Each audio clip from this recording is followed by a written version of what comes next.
You check your phone 96 times a day. You crave sugar even when you're not hungry. You feel anxious in a crowd of strangers even when none of them pose any threat. You lose focus within seconds. You catastrophize small problems. You feel lonely even when you're surrounded by people. None of this is a character flaw. None of it is weakness. It's your Stone Age brain running in a modern world it was never built for. Here's the framework you need to understand this. For roughly 300,000 years, the entire history of Homo sapiens before agriculture, your ancestors lived in small groups of about 50 to 150 people. They hunted, they gathered, they moved.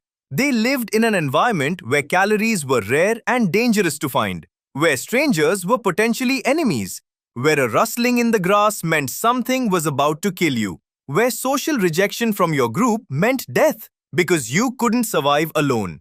That was the world your brain evolved for. Agriculture changed everything 10,000 years ago. Cities 5,000 years ago. The internet 30 years ago. Your brain hasn't had time to catch up. Evolution works on timescales of thousands of generations. We've had maybe 400 generations since agriculture. In evolutionary terms, you are still a hunter-gatherer who wandered into a shopping mall. Scientists call this evolutionary mismatch, the gap between the environment your brain was built for and the environment you actually live in. A 2025 review published in a leading psychology and sociology journal brought together research on cities, social media, inequality, and what researchers called the polycrisis, overlapping shocks like climate change, economic insecurity, and technological disruption. Their conclusion? Modern stress, loneliness, status anxiety, and the constant fear of falling behind may be partly explained as evolutionary mismatch, ancient mental systems operating in environments they were never built to handle. Let's get specific. Your brain and sugar. In the Pleistocene, ripe fruit was rare. When you found it, eating as much as possible was the smart move, because you didn't know when you'd find more. Your brain rewarded sugar consumption with a dopamine hit, a neurological signal. This is good, get more. That system still works perfectly. The problem is that now sugar is everywhere all the time, engineered by food scientists to hit exactly the dopamine triggers your brain evolved to respond to. You're not addicted to junk food because you're weak. You're responding exactly as a Pleistocene hunter-gatherer would if they'd been dropped into a convenience store. Your brain and social media. Your ancestors lived in groups where status mattered enormously. Social rank determined access to food, mates, and safety. Your brain evolved to constantly monitor where you stand relative to others. A 2025 study in Nature Human Behaviour found that adolescents with mental health conditions reported significantly more social comparison and greater mood effects from online feedback than peers without those conditions. But here's the thing, everyone does this. The like is a digital version of the social approval signal your brain has been scanning for 300,000 years. Every notification is a potential status update. Your brain treats it like one. That's not weakness. That's ancient hardware running a modern app. Your brain and fear.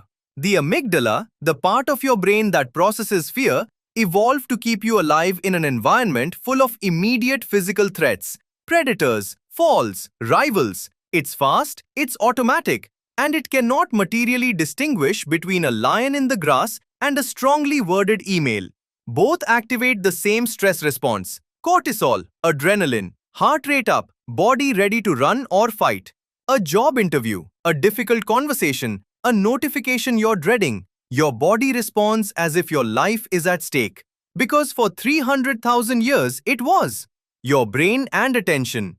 In the Pleistocene, your attention needed to be constantly scanning the environment for change. Movement in the periphery, a new sound, a shift in the wind.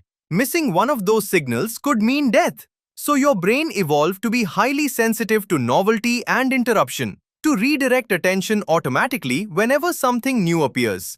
Now you have a phone in your pocket that is specifically engineered to produce novelty and interruption at whatever frequency keeps you engaged. The average person checks their phone 96 times a day. That's not a discipline problem. That's a 300,000-year-old attention system encountering a device designed by some of the most sophisticated engineers on Earth to capture and hold it. Glenn Geher, professor of evolutionary psychology at the State University of New York, puts it simply. Our brains are wired for certain conditions, but our surroundings no longer match those conditions. In other words, we have Stone Age brains in modern environments. So what do you do with this? Understanding evolutionary mismatch doesn't fix it, but it reframes it.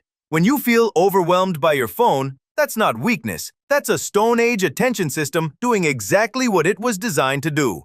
When you feel anxious in social situations, that's not anxiety disorder. That's a social monitoring system that evolved when the stakes of rejection were life or death.